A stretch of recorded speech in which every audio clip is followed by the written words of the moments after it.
Bienvenue sur Mobility TV pour une interview Focus aujourd'hui, un focus sur le tout récent CES de Las Vegas.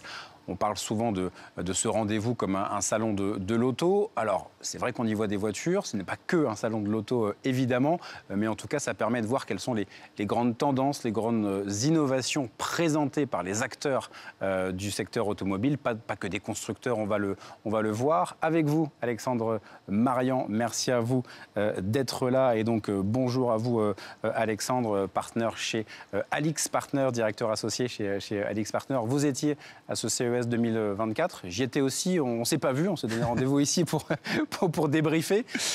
Voilà, spontanément, vous, votre premier ressenti, votre grande tendance sur l'aspect automobile, évidemment, de ce CES. Oui, alors merci beaucoup, bonjour à tous.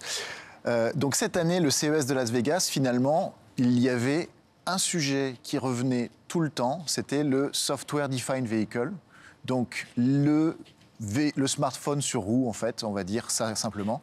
Beaucoup de sujets autour de l'intelligence artificielle, mais finalement, tout ce qui concerne la voiture autour du logiciel. Ouais. Et vraiment, c'était le mot qu'on voyait partout, et beaucoup d'exemples d'architecture logicielle, d'architecture de puces, de composants, associés aux véhicules définis par le logiciel. Donc ça, c'était la tendance numéro 1. Peut-être parfois un peu moins d'effets waouh, comme on a tendance à dire, d'objets incroyables, mais cette technologie qui, pour le coup, est en train de, évidemment, totalement transformer l'industrie. Exactement. Alors, c'est plus qu'une technologie, c'est vraiment un mode et une façon de concevoir la voiture. Ouais. En effet, vous avez raison, il y avait moins d'effets waouh. De manière générale, j'ai trouvé que le CES, cette année, était quand même beaucoup plus sage ou beaucoup moins flashy, show-off, on peut dire. À part une voiture volante, on était plus sérieux. Voilà, il y avait moins de voitures volantes, il n'y en avait que 2 ou 3, contrairement aux années précédentes. Il y avait plus du tout de discussion sur le véhicule autonome, ça va venir l'année prochaine, parce qu'il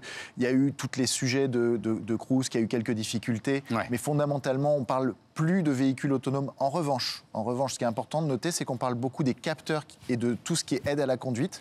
Et on a bien vu que là-dessus, ça travaillait et ça discutait dans les coulisses de comment est-ce qu'on va mettre en œuvre des aides à la conduite et finalement arriver vers cela. Mais c'était très discret. Oui, on est plus sur je lâche le volant, c'est un salon, même si alors ça existe un petit peu typiquement sur le stand de LG, donc pas un constructeur automobile, il y avait ce type de concept car de voiture autonome avec à peine un volant ou un bras amovible qui va apporter quelque chose qui ressemble à un volant, mais effectivement les constructeurs, les équipementiers étaient plus sur les ADAS, les aides à la conduite, ces innovations-là, ça c'est une vraie tendance de fond. Oui, tout à fait. Et alors j'irai même plus loin, vous parlez des constructeurs et des équipementiers. Moi, j'ai trouvé que cette année, le CES, c'était un salon d'équipementiers automobiles. C'était plus un salon de constructeurs. Si on regardait, il n'y avait pas beaucoup de constructeurs mondiaux qui étaient présents. Pas tant que ça. Moi, j'en ai remarqué 6 principalement. J'ai remarqué tous les Allemands qui étaient là.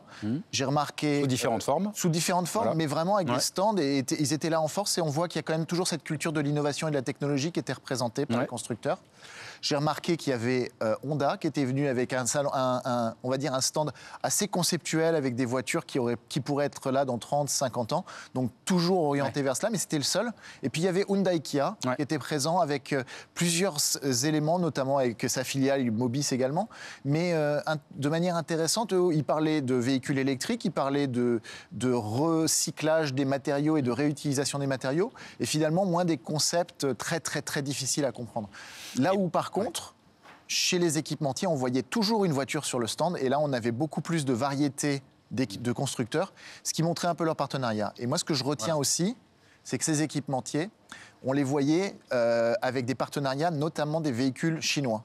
Donc on voyait des NIO avec Beyond, on voyait des Valeo qui avaient le véhicule Zeekr, exactement. Et donc c'est là-dessus qu'il faut vraiment finalement regarder de manière proche comment les partenariats se forment, parce que fondamentalement, c'est comme ça que la technologie dans l'automobile, et c'est un peu pour revenir au point initial qui est sur le Software Defined Vehicle, c'est un peu comme ça que la technologie va percoler dans l'industrie, c'est via des partenariats. Parce que alors voilà, cet aspect partenariat, et puis effectivement, c'est un peu moins grand public, mais les stars, entre guillemets, du salon automobile, le hall consacré à l'automobile, c'était aussi des acteurs comme Qualcomm, Nvidia, BlackBerry QNX, etc. C'est vraiment ces acteurs-là qui sont au cœur. Absolument. Alors, de manière intéressante, juste avant le CES, on a lancé un sondage sur le Software Defined Vehicle en interrogeant des exécutifs des constructeurs, des équipementiers traditionnels, mais aussi des véhicules, des gens de la tech. Ouais. Et en fait, on s'aperçoit qu'à la fois les gens de la tech et les constructeurs voient vraiment le Software Defined Vehicle comme arrivant immédiatement dans nos concessions ou dans un délai très court, 2 à 3 ans, là où de manière générale, les équipementiers sont plus conservateurs sur le fait que les véhicules, ou qu'ils soient capables de développer ce type de véhicule à très court terme.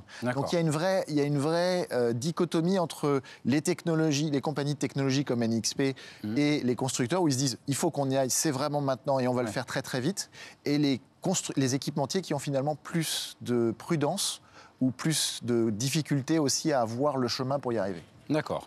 Et donc alors peut-être un mot malgré tout sur cette voiture volante, en tout cas celle qui va et sur la route et dans les airs, Xpeng, malgré tout, peut-être dire d'un petit mot, c'est pas non plus une petite start-up chinoise qui vient de nulle part, donc non, on est sur quand même quelque chose de sérieux. Oui, après ça reste quand même dans des horizons de temps qui sont plus longs. Je pense que c'était intéressant justement de voir ce constructeur-là arriver avec des concepts un peu fous sur place pour aussi montrer leur présence, montrer leur volonté d'être un constructeur international.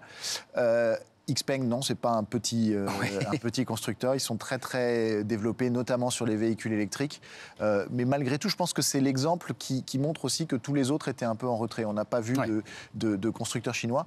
Et comme d'habitude, il y avait... On n'a pas vu BYD qui vient de devenir le numéro 1 de l'électrique, en tout cas en fin d'année 2023. J'ai trouvé qu'ils étaient de manière relativement discrets et nettement plus discrets, par exemple, qu'au Mondial de l'Auto en 2022 ou au Salon de Munich l'année dernière, où finalement... on a beaucoup Ils se concentrent peut-être un peu plus, eux, sur les vrais, entre guillemets, rendez-vous auto dans un premier temps. Peut-être un mot de la fin sur peut-être quelque chose qui vous a surpris, qui a retenu votre attention, et puis peut-être aussi qui peut se projeter sur cette année 2024. On est effectivement sur des choses un peu sages, sérieuses, qui ne sont pas non plus sorties de nulle part. Non, tout à fait. Je pense que ce qu'il faut retenir, c'est que, et ça se voyait, ce qui m'a aussi agréablement surpris, c'était le focus sur l'innovation, les nouvelles technologies. Donc je disais l'ADAS avec des solutions concrètes et les discussions en coulisses sur comment est-ce qu'on met ça en œuvre. Et puis aussi, et c'est remarquable pour les États-Unis, c'est qu'on parlait beaucoup d'hydrogène.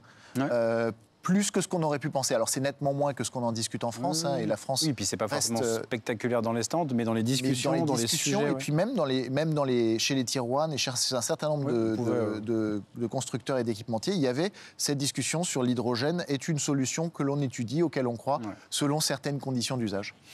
Eh bien, parfait. Merci à vous, Alexandre Marian, pour ce focus sur le CES de Las Vegas, qui évidemment est toujours un rendez-vous important pour la tech, pour l'innovation et donc pour le secteur automobile. Merci à vous et à bientôt sur le plateau de Mobility TV.